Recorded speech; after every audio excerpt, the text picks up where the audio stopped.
You guys, I am so sorry. This is part 4 of how I got laid off from my job and moved to Hawaii. This story is longer than I thought for real. But anyway, so I am so sorry. But thank y'all for being along for the ride. So this is the last part of this because we're nearing the end. So this sweet woman was like, okay, well, after me moving into all these rooms in her Airbnb, trying to figure out what I'm gonna do, like at least she discounted my price. She was like, hey, I have this extra room in the back. Would you like to stay there? And I was like, yeah, I didn't even know she had an extra room, to be honest, which is fair because this lady don't know me. She didn't have to tell me nothing about no extra room. She was trying to help me with what she had, right? So she finally was like, yeah, so I have this extra room. And she showed me. And I was like, oh my God, this is perfect because I had a little desk back there because I wasn't, I'm also in school. I'm getting my doctorate. So I needed the desk for work and for getting my doctorate and like doing all this kind of stuff. So I had a little desk, I had a cute little bed. She's like, it's not much. I said, girl, this is perfect. And I was like, no, thank you so much.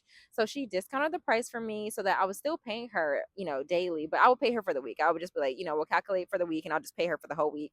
And, we went about it like that because I didn't know how much time I needed. So I'm like, okay, yeah, but mind you, during this process, I was extremely depressed, y'all, because I really thought that finding an apartment would be so much easier in Hawaii than it was. I don't know what I was thinking, but I really thought it was going to be easier. So I was getting kind of really sad, like, oh my God, like I might not be able to live here, which is crazy because I had already shipped my car. I'm very impulsive, you guys. So anyway, so this whole thing, I was like, oh my God, I might have to go back to Atlanta again. And I didn't want to do that. So I'm freaking out and I'm just like, oh, my dream of moving to Hawaii probably won't be a thing.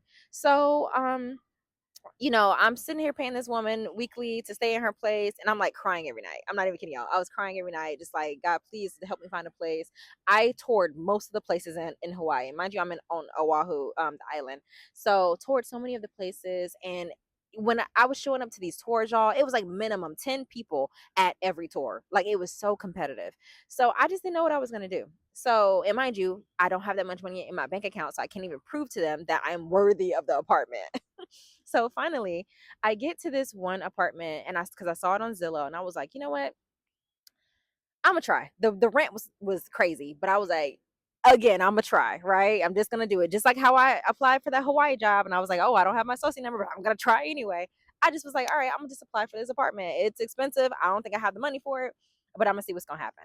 So I applied for this apartment, and the guy was so nice. He was like, yeah, just come on over and we'll do the tour today. And I was like, all right, I'm exhausted at this point, y'all, because by this point, it took me over a month. So it's been a month past. I was in Hawaii for a month paying that woman week by week by week to stay in her Airbnb. So a month passed, and so these guys, I finally went to go do the tour, and they were so kind. It was these, two men, and I think one was the realtor and one was that like the landlord or something like that. And so they toured the apartment.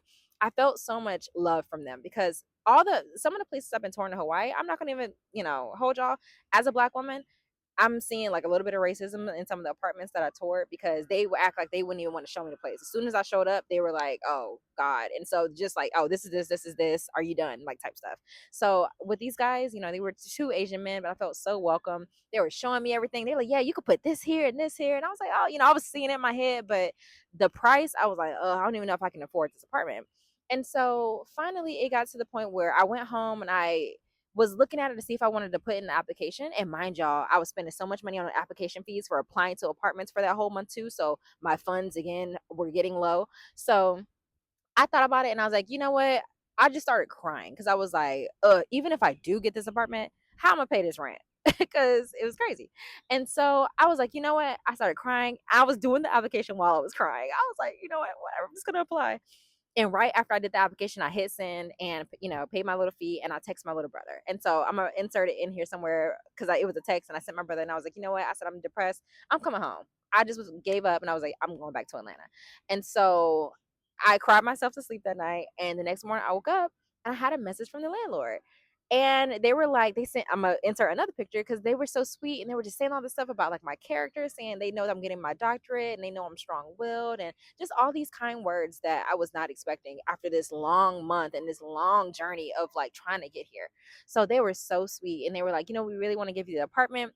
So yeah, basically come get your keys, girl. And I was like, and so, like I said, I still wasn't sure how I was going to pay for everything, but they knew my income was kind of low and they still were willing to work with me. So because I would be cutting it close with my clients, but Anyway, y'all, this is the story of how I lost my job and ended up in Hawaii. And I'm so grateful for just every person along the path that helped me to get here. So, like I said, I really just want to prove to y'all that if you want something, go after it, because the universe just kept opening all these random doors until I finally got to all the things that I wanted. So now I'm here. Y'all see the ocean back here in this like beautiful area. So I want y'all to tune in for more videos because I have a lot more stories like this. And I promise y'all it won't be as long next time. So thank you for watching.